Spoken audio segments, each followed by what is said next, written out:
BRS నాయకులు దాడి చేసిన మాజీ ఉప సర్పంచ్ గొర్రెంకల యాదయ్యను పరామర్శించిన రంగారెడ్డి జిల్లా గ్రంథాలయ సంస్థ మాజీ చైర్మన్ కప్పాటి పాండురంగారెడ్డి, కాంగ్రెస్ ఉపాధ్యక్షులు సయ్యద్ అజీజ్ బాయ్, నాయకులు ఏకుల మహేందర్ కుర్మ, గోపిరెడ్డి సత్యనారాయణ రెడ్డి, ఎగిడి జగదీష్ కుర్మ తదితరుల పరామర్శించి అనంతరం జిల్లా గ్రంథాలయ సంస్థ మాజీ చైర్మన్ కప్పాటి పాండురంగారెడ్డి, కాంగ్రెస్ ఉపాధ్యక్షులు సయ్యద్ అజీజ్ బాయ్, నాయకులు ఏకుల మహేందర్ కుర్మ, గోపిరెడ్డి సత్యనారాయణ రెడ్డి, ఎగ్గిడి జగదీష్ కుర్మతో కలిసి మాట్లాడుతూ గురువారం మండల సమావేశ మందిరంలో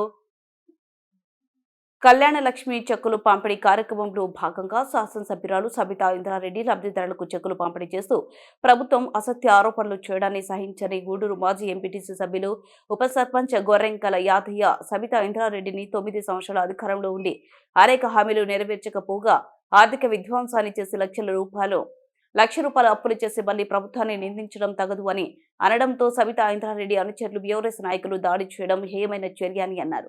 ఇలాంటి కవ్వింపు చర్యలకు పాల్పడితే ధీటుగా సమాధానం చెబుతామని వారు హెచ్చరించారు. సబితా ఇంద్రారెడ్డి గారు ఇలా ప్రజలను రెచ్చగొట్టాలనే ప్రయత్నంలో భాగంగా అసత్య ఆరోపణలు చేయడాన్ని మేము తీవ్రంగా ఖండిస్తున్నాం. ఇట్లాంటి కవ్వింపు చర్యలకు పాల్పడితే బాగుండదని చెప్పి హెచ్చరిస్తున్నాం. ఇలా మీ అనుచర గణాన్ని ఇవాళ కాంగ్రెస్ నాయకులపై దౌర్జన్యానికి పూనుకుంటే మేము తప్పని పరిస్థితుల్లో అడ్డుకునే పరిస్థితి వస్తుందని చెప్పి మీరు ఇకనైనా గ్రహించాలి. ఎందుకంటే ఇట్లాంటి చిల్లర కార్యక్రమాలు చేయడం, మీరు గతంలో బీఆర్ఎస్ ప్రభుత్వం 9 సంవత్సరాల అధికారంలో ఉంది, అనేక హామీలు ఇచ్చి ప్రజలను మభ్యపెట్టి 2 పడకల గది ఇస్తామన్నారు. కందుకూరులో ఏ ఒక్క గ్రామంలో అయినా మీరు 2 పడకల గది చూపించినట్టయితే నడి రోడ్డు మీద వాళ్ళ నడుపుకోవడానికి మేము ఇప్పటికైనా సిద్ధమని చెప్తున్నాం.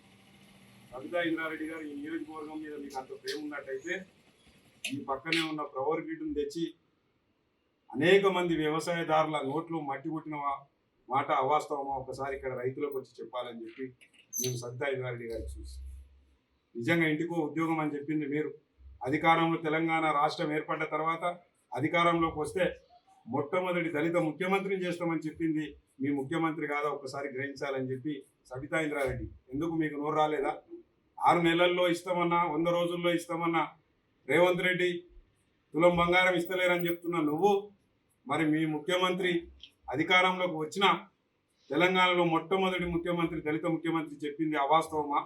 తెలంగాణ ప్రజలకు తెలియదా? దళితులకు 3 ఎకరాలు ఇస్తామన్నది అవాస్తవమా? అనేక ఇంటికో ఉద్యోగం ఇస్తాం, ఇట్లా అనేక KG to PG ఉచిత విద్య అన్నారు. అనేక హామీలు తుంగలో దొక్కింది మీరు కాదు. ఇలా రైతు బంధు గురించి మాట్లాడుతున్నావు. రైతు రుణమాఫీ ఎన్ని లక్షల కోట్ల రూపాయలు రుణమాఫీ చేసిరో శ్వేతపత్రం విడుదల చేయాలి. మేము కూడా మా ప్రభుత్వం ద్వారా ఎన్ని లక్షల రూపాయలు విడుదల చేసినామో మేము కూడా చెప్తాం. ఈ గ్రామాల్లో ఇవాళ అతి చేరువలో హైదరాబాద్కు చేరువలో ఉంటే కేవలం 8 లక్షలు 9 లక్షల రూపాయలు ఇచ్చి మీరు భూములు గుంజుకున్నది వాస్తవం కాదా? రైతుల మీద మీ కపట ప్రేమ మొసలి కన్నీరు కార్చొద్దు. మీరు ఇట్లాంటి అవాస్తవాలు మాట్లాడితే ఊరుకునేది లేదు, ఎక్కడికక్కడ నిలదీస్తామని చెప్పి ఈరోజు సబితా ఇంద్రారెడ్డి గారిని హెచ్చరిస్తున్నాం. మళ్ళొక్కసారి మా కాంగ్రెస్ నాయకుల మీద మీరు ఎలాంటి దుశ్చర్యకు పాల్పడితే మూకుమ్మడిగా ఎదుర్కొంటాం. తస్మాత్ జాగ్రత్త అని హెచ్చరిస్తున్నాం సబితా ఇంద్రారెడ్డి గారికి. జై కాంగ్రెస్. మహేశ్వరం కాన్స్టిట్యున్సీ నుంచి ప్రాతినిధ్యం వహిస్తున్న శాసనసభ్యురాలు సబితా ఇంద్రారెడ్డి గారు ఇవాళ అధికార ప్రభుత్వంపై నిందారోపణ చేయడం తగదు. అదేవిధంగా మా గూడూరు ఉప సర్పంచ్ అయినటువంటి గొర్రెంకల యాదయ్య గారి మీద దాడి చేయడాన్ని, ఏదైతే సబితా ఇంద్రారెడ్డి అనుచర వర్గం ఉందో దాడి చేయడాన్ని పూర్తిగా ఖండిస్తున్నాం. మీరు చెక్కుల పంపిణీలో భాగంగా నిన్న మీరు ₹1,00,000 పాటు తులం బంగారం ఇవ్వడం లేదని చెప్పి ఏదైతే ఆరోపణ చేస్తున్నారో, ముందుగా మీరు గురువించ నీతి లాగా ఉంది మీ మాటలు. ఇలా ప్రజలను రెచ్చగొట్టాలనే ఉద్దేశంతో ఆర్థిక విధ్వంసాన్ని సృష్టించి 9 సంవత్సరాలుగా అధికారంలో ఉండి ఈరోజు రాష్ట్ర ఖజానాను దివాలా తీయించి ఇలా ప్రశ్నించే నాయకులపై దాడి చేయడం ఇంతవరకు సమంజసం అని చెప్పి మేము సత్యానందారెడ్డి గారిని ప్రశ్నిస్తున్నాం. మీరు మాపై దాడి చేయాలి. మీరు అనేక హామీలు ఇవ్వడం జరిగింది. గతంలో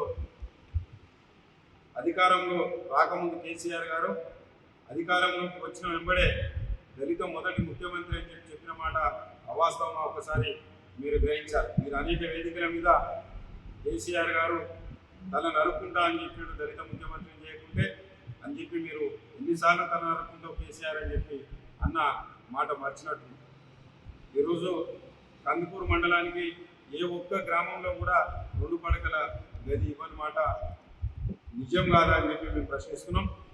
మీరు అనేక